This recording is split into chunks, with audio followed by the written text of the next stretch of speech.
때문에 차 몰고 다니기 걱정되시죠? 도시 서민들에겐 승용차 기름값도 걱정입니다. 자동차가 애물단지나 다름없을 겁니다. 정제속도 시속 60km일까요? 80km일까요? 가속 페달에서 발을 떼는 것이 연료 소모를 줄이는 지름길이라고 합니다. 운전 습관으로 기름값을 아끼는 사람들이 있습니다. 환경 오염도 줄이는 에코 드라이브가 주목받는다는 돈 아끼는 운전법을 알려드리겠습니다.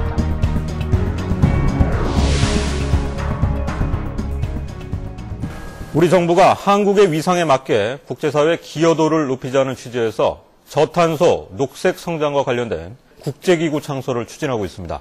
정부가 건국 이후 처음으로 국제기구 창설을 추진하기로 하고 본격적인 준비 작업에 착수했습니다. 탄소 배출을 최소화하면서도 업무 효율을 대폭 높일 수 있는 차세대 기술 개발을 위한 국제협력기구로 정부는 UN 산하기구로 설립한다는 구상을 갖고 있습니다. 이 기구를 통해 세계 정상급인 우리의 IT 기술을 교통과 에너지 제어 시스템, 인터넷 등 통신망을 통한 물류체계 구축 등에 활용하면 획기적인 성과를 거둘 수 있다는 게 정부 측 설명입니다. 국회는 교통안전공단 등과 함께 이른바 에코드라이브 캠페인 협약서를 체결했습니다.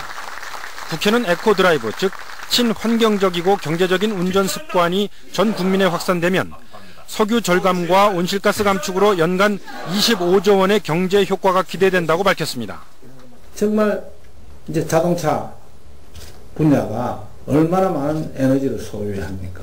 이것을 조금 우리의 자동차 운전 습관에서부터 고쳐 나감으로 인해서 에너지를 절약하고 수입을 적게 할 수 있는 그것이 애국 아니겠습니까? 우선 시속 60km 이상 고속주행 때 차 속도를 시속 10km 줄이면 연료가 약 10% 절감된다고 설명했습니다. 급가속, 급출발을 자제하면 연료가 최대 10% 절감되고 신호 대기 시 등의 공회전을 줄여도 6에서 10% 연료가 절감됩니다.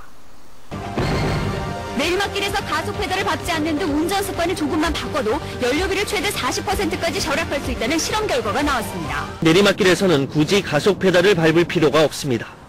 가속도를 이용하면 그 탄력으로 계속 달릴 수 있기 때문입니다. 그만큼 연료를 절약할 수 있습니다. 배출가스도 덜 나오고 사고 위험도 줄이는 또 다른 효과도 얻을 수 있습니다. 대구시 달서구에서 자동차 정비 공장을 운영하고 있는 권형래 씨는 최근 자가용 승용차에 새로운 장치를 설치했습니다. 엔진에 들어가는 연료량을 눈으로 확인할 수 있는 첨단 기계를 부착했습니다. 운전하는 동안 연료가 얼마나 소모되는지를 보고 최상의 연비를 유지함으로써 기름값을 조금이라도 아끼기 위해서입니다. 유가 고공행진에 자동차 연비를 향상시켜준다는 제품들의 출시가 잇따르고 있습니다. 연료 분사 정보 모니터로 운전자가 연료 분사량을 조절할 수 있도록 해 경제적인 운전을 유도한다는 제품입니다. 급발진과 급증거 등의 나쁜 주행 습관을 교정할 수 있어 연료 소모를 역시 크게 줄일 수 있다는 설명입니다. 동일한 운전자가 배기량이 같은 대형 승용차로 87km의 일산 자유로를 왕복 운전했다.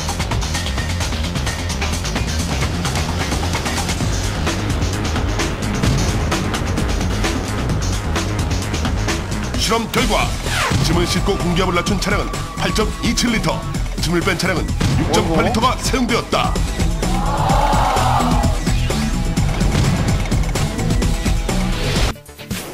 YF 소나타와 K5의 공인 연비 리터당 13km, USM5의 공인 연비 리터당 12.1km. 세 차량의 각각 주행거리에 따른 구간 연비를 측정할 수 있는 장비를 설치했다.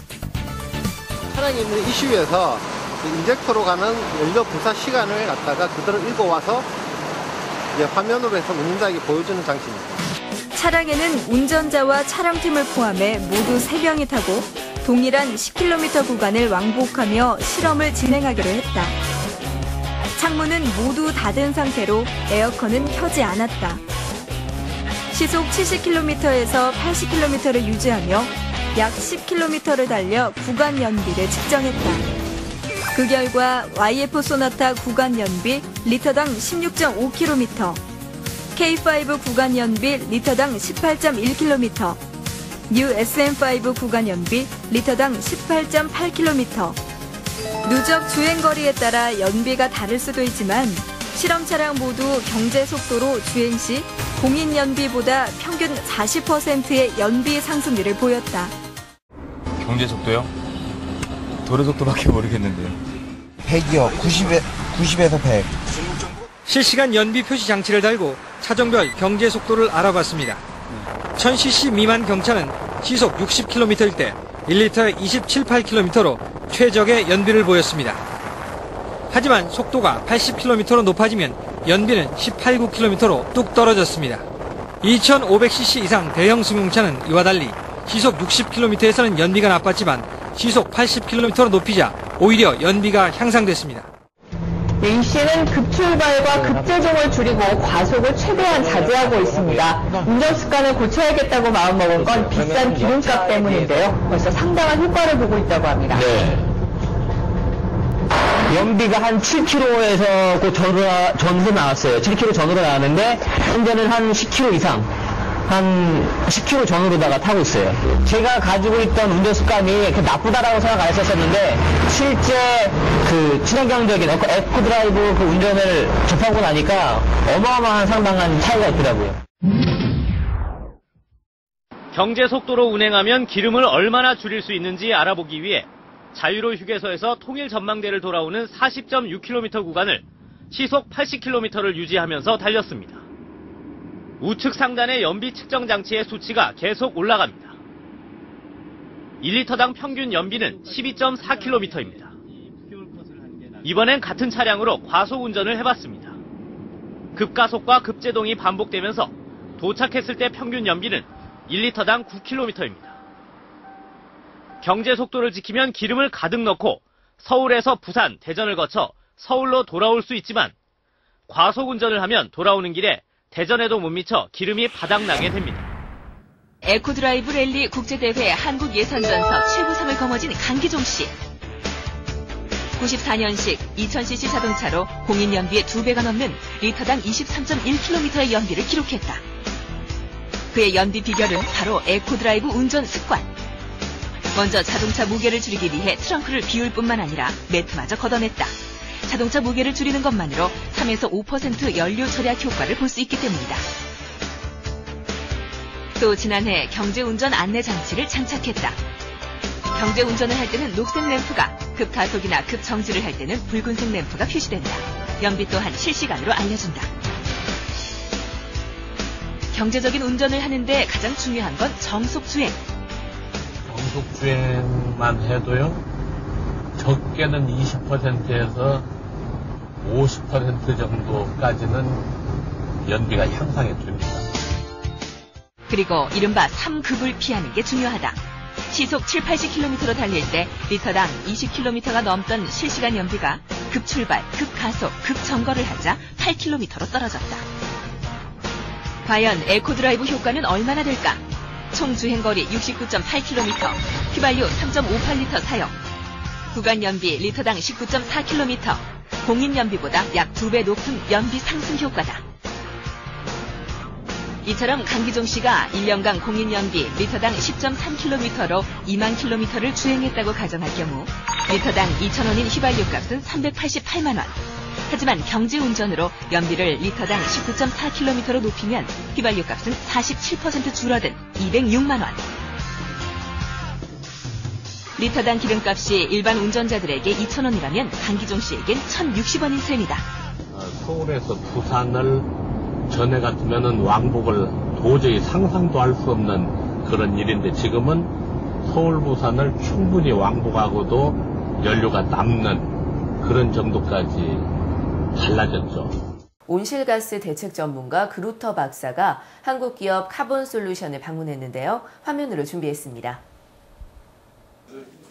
세계에서 유일한 교통 분야 청정개발체제 사업 UN 등록 기업인 그루터 박사가 한국의 한 기업체를 찾아서 교통 분야 CDM 사업 등록과 관련된 국내외 현황과 동향을 살펴본 후 독자 개발한 교통 분야 신기술 검증과 CDM 사업 등록의 가능성을 논의했습니다. 에코드라이브 컨소시엄은 그루터 박사의 이해를 돕기 위해 국내 자동차 온실가스 모니터링 시스템과 고속도로 전용도로, 특히 하이패스 진출입의 연료 차단 맵 작성과 표식 방법 등에 대한 기술 포럼을 준비했는데요. CDM 사업으로 활성화시키고 등록하는 데 역점을 둔 포럼을 경청한 그루터 박사는 탄소 배출권 인정에 따른 제반 사항을 수락했고 카본 솔루션과 컨설팅 협약과 MOU를 체결했습니다. Well, I think EcoDrive has a good potential to reduce CO2 emissions. The device they showed us today has a good monitoring in that sense, so we can prove the emission reductions. So I think what the next steps will be is to develop a good baseline so you can actually show how much emission reductions are achieved and then get that approved to make a carbon finance project. 금일 그 MOU 체결을 계기로 해서 저희 대한민국 기술이 전 세계 8억 대 차량에 개량화하고 이것을 탄소 배출권 사업으로 분명히 성공시켜 가지고 대한민국에 큰 기여할 수 있도록 그렇게 노력하겠습니다.